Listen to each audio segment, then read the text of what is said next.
for our lovely upcoming full moon, we have focusing on this emotional body connection that you've made, my lovely 5D collective.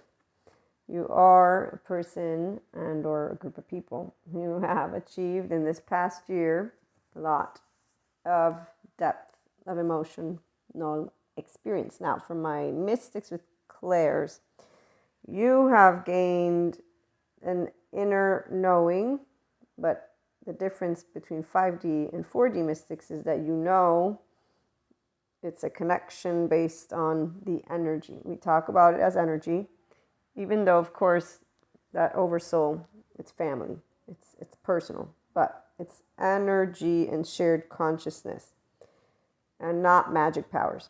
So although science doesn't explain all, or I haven't yet found any of those lovely neuroscience or the consciousness groups of educators that I learned from on when it comes to us being able to have specific types of the dreams, the thoughts that aren't yours, because there's a different energetic imprint. And actually, I'm pretty sure there's probably a group of people that do talk about it.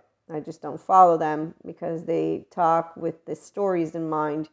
But I have one book that might help me to gain more verbiage so that I can come to you all with additional notes on that. But in the meantime, what I was trying to say is your clairs have been activated, and not in a way that is destabilized, because the 5D collective has a depth of connection to your heart. That's why one of my chosen cards out of all that came forth is this, because you're always on, because you have that integration of the brain.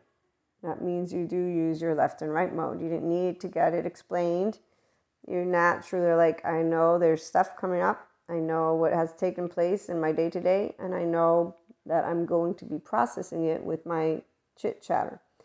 That mindset, which is everything, because it's the mindset of you that is going to be inclined to use the equanimity land and achieve Dharma, where you're looking at likes and dislikes, not stating them as facts. You know that your thoughts are subjective experiences. Automatically, even without, again, learning about how the mind and the brain and the relationships work.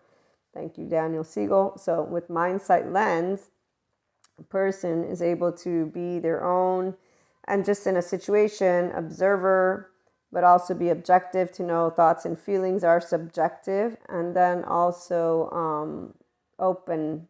So openness is because you're left and right. You're able to know, I don't know everything.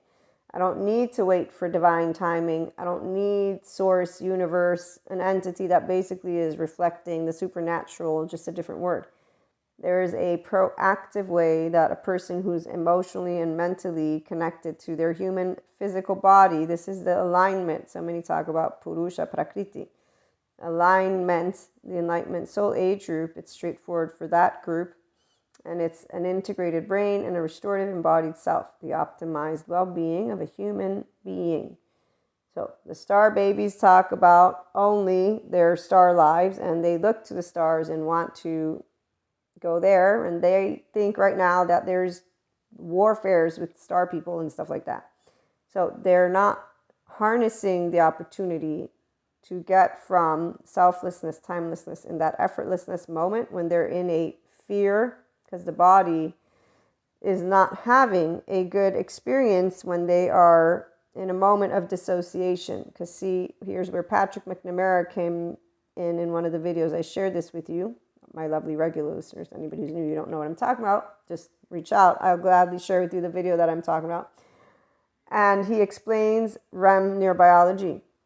He explains that sometimes it can erupt during a waking state. And those who have consistent nightmares, who then they don't move out of those nightmares. Okay, so the 4D, when they're talking about their spiritual warfare, what they're seeing, what they're experiencing when it's demons or devils or any kind of future with tragedy, they're experiencing it with the emotion of fear, which is sad because they have these very impactful, I've had plenty of my 4D friends share with me these aspects, and I've tried to share with them the importance of knowing of one's own window of tolerance and waking up energized. It's not just drinking water. It's not just let me look at the ascension symptoms, because that's the part. It's not just that.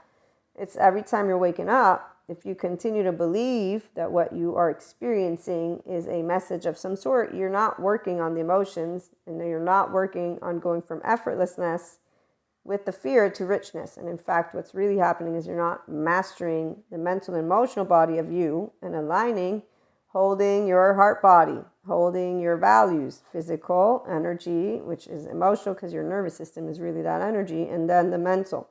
So Purusha is pure consciousness, unconditional love, Prakriti, pure energy. Your energy is fluctuating based on if you know how to maintain a ventral vagal nervous system state, which is where the restorative embodied self person is. While dysregulated is low on energy, there's a whole way it gets described, and modulated is in sympathetic. Now, I bring together human, spiritual, and spirituality elements. You all know this. That's why my channeling is only for a 5D collective of people who can hear.